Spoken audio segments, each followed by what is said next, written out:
Na prática do amor a Jesus Cristo, Santo Afonso de Ligório. Apresentação. Estamos diante de um livro escrito por Santo Afonso Maria de Ligório e publicado em 1768. É um tratado sobre a filosofia do amor vivido e praticado em um grau muito alto. O próprio autor viu este livro como a mais devota e útil de todas as suas obras espirituais. O sucesso deste pequeno grande livro foi rápido e sua acolhida foi calorosa em quase todo o mundo. Em pouco tempo, ele foi traduzido para várias línguas. Hoje, já está traduzido em quase todas as línguas faladas do mundo. Os 4 primeiros capítulos são como que uma introdução ao livro, e aí está mostrando como Jesus Cristo merece nosso amor por sua paixão e pela instituição da Eucaristia. Depois, utilizando as palavras da primeira carta aos Coríntios, capítulo 13, a caridade é paciente, é benigna, a caridade não é invejosa, etc. O autor mostra em 13 capítulos as principais virtudes a serem praticadas e os defeitos a serem evitados para conservar e aumentar em nós o santo amor. A paciência, a bondade e mansidão, a humildade, o fervor, a fé, a esperança, a conformidade com a vontade de Deus. Eis o início e o complemento da perfeição. 2 motivos fundamentais dominam este tratado prático: o amor como resposta necessária, irrecusável à exigência terminante colocada aqui por Deus. Ele que foi o primeiro a amar os homens, e a convicção, estranha na aparência, de que o amor se chega pela prática ou exercício do amor, isto é, chega-se ao amor amando. Quem ama, escreve Alhures Santo Afonso, necessariamente deseja ser amado. Coração exige coração. Amor exige amor. Essa doutrina tão rica de conteúdo vem assim expressa em seus escritos espirituais. Deus vos ama? Amai-o. Ou então, o nosso bom Deus, porque nos ama muito, muito deseja ser amado por nós. E por isso, não só nos chamou a seu amor, com inúmeros e repetidos convites nas Sagradas Escrituras e com muitíssimos benefícios comuns e particulares, mas quis também nos obrigar a isso com um preceito bem expresso, ameaçando com o inferno quem não o ama. Se soubéssemos, escreve ele, que em algum reino da terra há um príncipe formoso, santo sábio, cortês, piedoso, nós o amaríamos. Se um homem qualquer não faz algum benefício, se um cão se nos mostra fiel, nós lhe somos gratos. Mas, meu Jesus, esta regra vale para os outros, vale para todos, só não vale para vós. E sua perseguição a nós é um acontecimento contínuo, já desde o começo da história.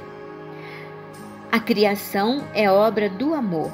Certamente, antes da encarnação do Verbo, o homem podia duvidar que Deus o amava com ternura, porque, a rigor, a verdade desse fato surpreendente e incrível não era coisa que podíamos compreender na ordem natural. Mas, depois que ele revelou seu segredo em uma epifania de sangue, depois da morte de Jesus Cristo, quem poderia duvidar disso? Agora que sua luz iluminou o nosso caminho, compreendemos que em todas as partes Ele nos envolve com seu amor irresistível. Vejam, o significado da revelação do Filho de Deus é este: o amor que parece uma lei constitucional de nosso ser.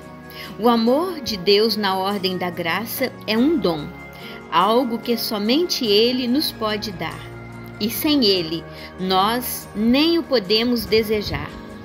Quereis o amor? Escreve Santo Afonso. Pedi-o.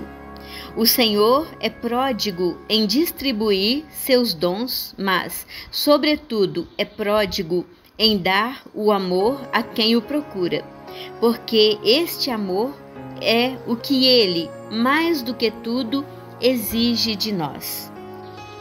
Daí o segundo motivo que domina a prática do amor a Jesus Cristo e, em geral, toda a doutrina espiritual de Santo Afonso.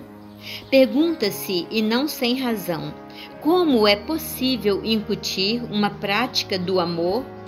Ou melhor, como é possível educar-se para amar como para um exercício virtuoso, uma vez que entre os sentimentos do coração não há nada de mais espontâneo e impetuoso do que o amor? Não se ama por força ou por exercício. Mas essa pergunta, cabível sem dúvida, foi colocada pelo próprio Deus, que dá, no primeiro mandamento, uma obrigação rigorosa de amá-lo. A resposta, esplendidamente bela, é aquela que acima foi acenada por Santo Afonso.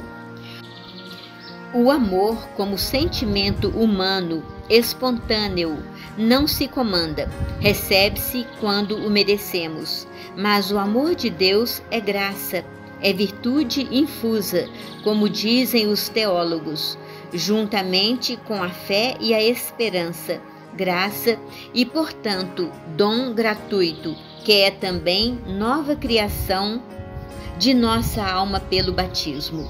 Um cristão, só pelo fato de ser cristão, tem em si o amor de Deus como raiz de toda a sua atividade futura. Pode e deve amar a Deus porque Deus é o próprio amor que lhe invade a alma, para excitá-lo, estimulá-lo, impeli-lo a responder, não a dar por primeiro, mas retribuir amor a Deus que lhe o pede de volta. Assim se compreende como o amor de Deus pode ser o início de todo o caminho da perfeição e também seu complemento. Exortar a prática do amor é exortar a pôr em ação um princípio de atividade virtuosa que há em nós desde o batismo. Ele deve impregnar toda a nossa vida, e quando a impregna, todo ato, toda respiração, toda palavra é virtude e amor de Deus. Ama e faze o que queres. Esse célebre dito de Santo Agostinho é exatamente o tema da prática de Santo Afonso, e daí o procedimento deste precioso livrinho.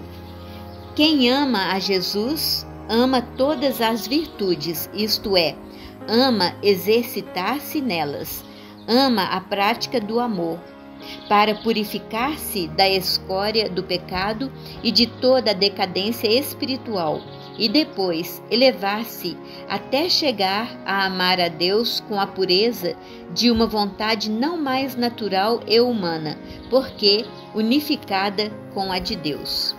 Essa é a síntese das doutrinas contidas ou supostas pela prática.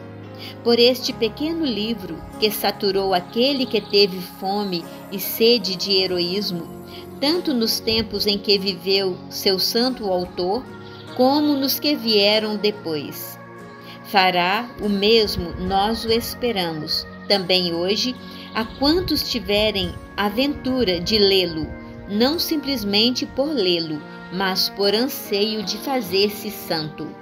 Agora, É importante que quem lê este livro tenha bem presente que ele foi publicado pela primeira vez em 1768.